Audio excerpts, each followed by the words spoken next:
Alright, let's see. Good, it looks like the stream may be up.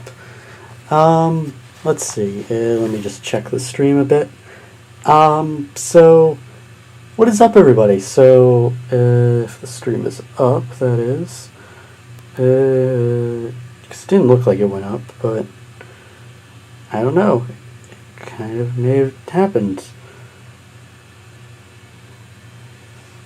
Huh. But anyway, as it is, a bit of a thing happened recently. So, if you look real closely on this Arduino here, something I noticed was that pin 8 was missing on its main chip, which became a bit of a problem because apparently that pin controlled pin 8, and it was kind of working with some more advanced circuits, I'll say. So so I had to get a replacement for that because I know it needs that pin to function. Let me just get this in focus. In fact, I will get it real closer to the breadboard. So what I've got,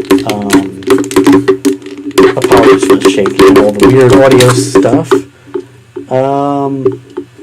A little pile of components for when it's booted, because pin 13 of these things will blink when you apply voltage to it, because that's typical Arduino stuff.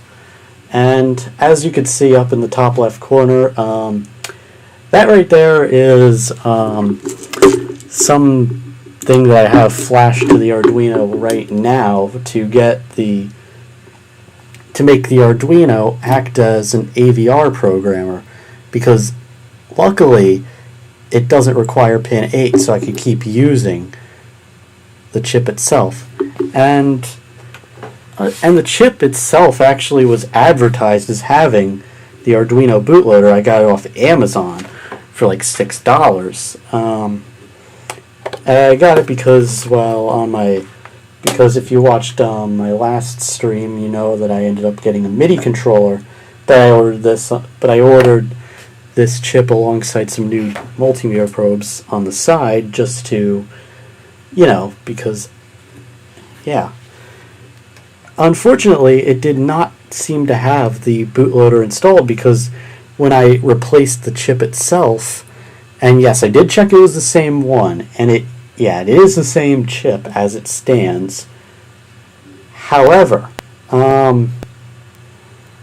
what happened is that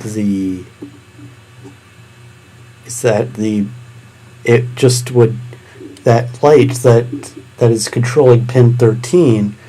Let me just grab a thing that I can actually use that won't damage anything as far as it has already gotten.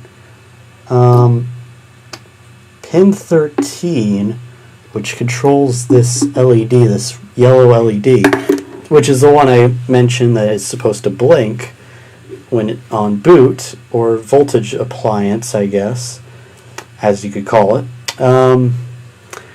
It just went solid on because I think it's on negative, so,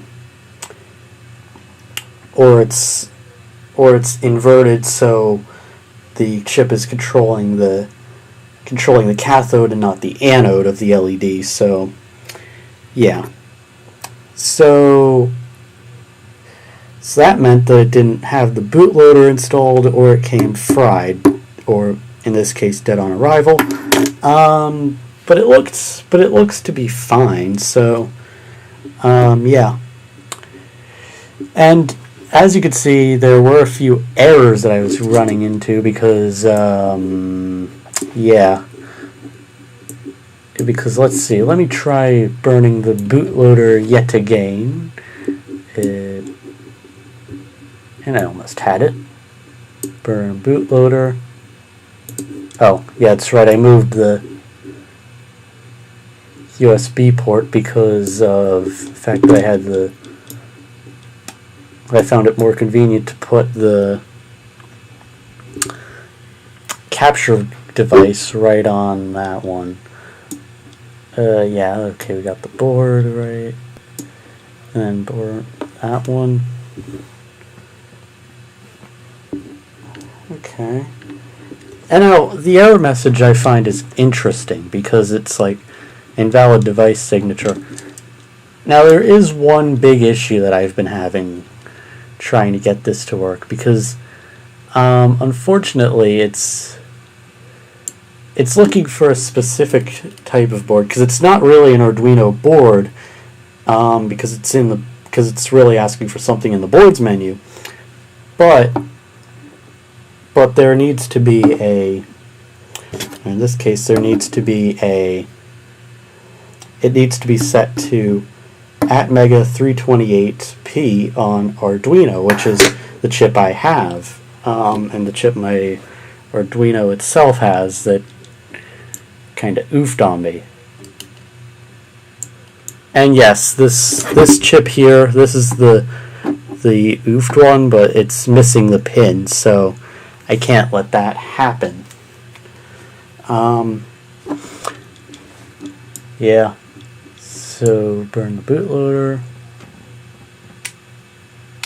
Unless I have the programmer wrong, because the programmer is EVR ISP, and we need Arduino as ISP.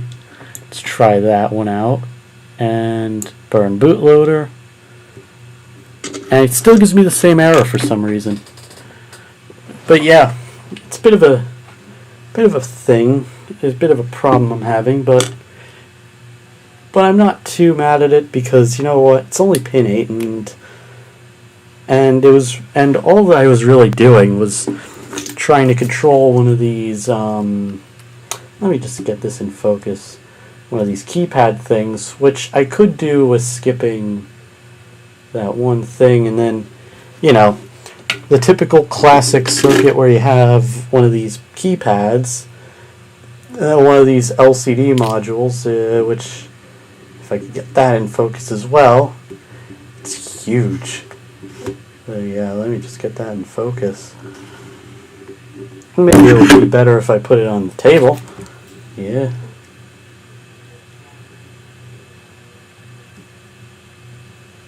But yeah, one of these LCD module things.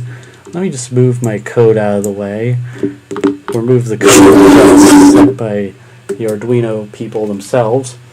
But yeah, you know, hooking one of these and printing the output onto one of these, which I have the I2 module on the back because I bought this one to have an I2 on the back, and this is a 20x4, really nice one that I found. Or even better, sending it off to one of these 7-segment modules and this one with this specific 7-segment display being designed for clocks and stuff, as you can see because there's a time separator in the middle. Yeah, I do have a project regarding these modules eventually. But yeah. It's a bit of a thing, I guess, and I guess this takes a bit longer than expected. I'm not willing to spend a long time on this. This was really just an excuse stream because I don't have any content for tonight, not gonna lie. In fact, that's why it's so late at this point. I was going to have it up earlier, but honestly this kind of caught me a bit, so I was like, you know what, hey, I'm just going to stream this, and, you know, let's see what happens, see if anybody comes on, because I don't think anybody's tried to do any spreadboard stuff on stream, unless you're like a robotics YouTuber, science YouTuber, but, oh well. But anyway, it's getting quite late, and the stream is getting quite long, not too long, but it's concerning. It's concerning. So, I'll leave it off here, and bye.